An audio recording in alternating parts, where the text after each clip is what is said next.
আজকের পর্বে আপনাদের সাথে একদম ভিন্ন স্বাদের একটা চিকেন ফ্রাই রেসিপি শেয়ার করব।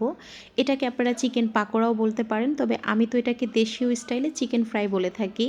এখানে আমি 4 পিস ব্রয়লার চিকেন নিয়েছি, স্বাদ মতো দিয়ে দিচ্ছি লবণ, অল্প করে একটু হলুদের গুঁড়ো, তার সাথে একটু লাল মরিচের গুঁড়ো আর অল্প করে একটু আদা রসুন পেস্টও দিয়ে দিলাম। তো এটা যেহেতু আমি সেদ্ধ করে নেব, তার জন্য এখানে আমি 1 কাপের মতো পানি দিয়ে দিচ্ছি। তবে এই পর্যায়ে খুব বেশি পানি দেওয়া যাবে না, যেহেতু এটা ব্রয়লার চিকেন, তাহলে এটা বেশি সিদ্ধ হয়ে গেলে কিন্তু ভেঙে যাবে। আর পানিটা যদি গায়ে গায়ে শুকিয়ে নেই তাহলে কিন্তু চিকেনটা খেতে আরও ভালো লাগবে।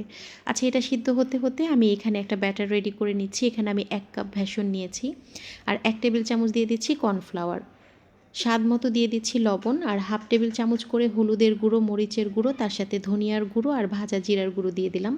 আর এখানে একটু ধনিয়া পাতাও দিয়ে দিব। তো অল্প অল্প করে পানি দিয়ে একটা ব্যাটার রেডি করে নেব। ব্যাটারটা যাতে বেশি ঘন বা বেশি পাতলা না হয়ে যায়, তাই অল্প অল্প করে পানিটা দেব। আমরা ওই যে রেগুলার হচ্ছে আলুর চপ, বেগুনি ভাজার জন্য যে একটা বেসনের ব্যাটার তৈরি করি, ঠিক সেভাবেই করে নিলেই হবে।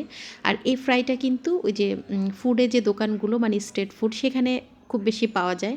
তবে ওইটা তো আর তেমন একটা হেলদি না, বাসায় তৈরি করলে যতটা হেলদি হয় আবার মন ভরে খাওয়া যায় আর কি।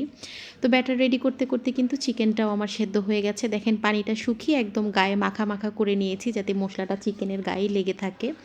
তো ঠান্ডা করে নিয়ে এখন এই ব্যাটারের ভিতর ডুবিয়ে তারপরে এগুলোকে ভেজে নেব। তো আমার একটা জাতীয় কড়াই আছে, সেটাতে তেল দিয়ে নিয়েছি।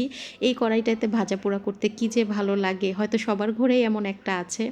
তো যাই হোক, এখানে চুলার ফ্লেমটাকে মিডিয়ামে রেখে ভেজে নিব, এতে করে বেসনটা পুড়েও যাবে না, আবার চিকেনটার ভিতরে আরও ভালো করে কুক হবে। আর এই ফ্রাইটা কিন্তু খেতে এত বেশি জুসি হয় আর এত মজার হয়, আমি বলবো এটা একবার হলেও ট্রাই করবেন।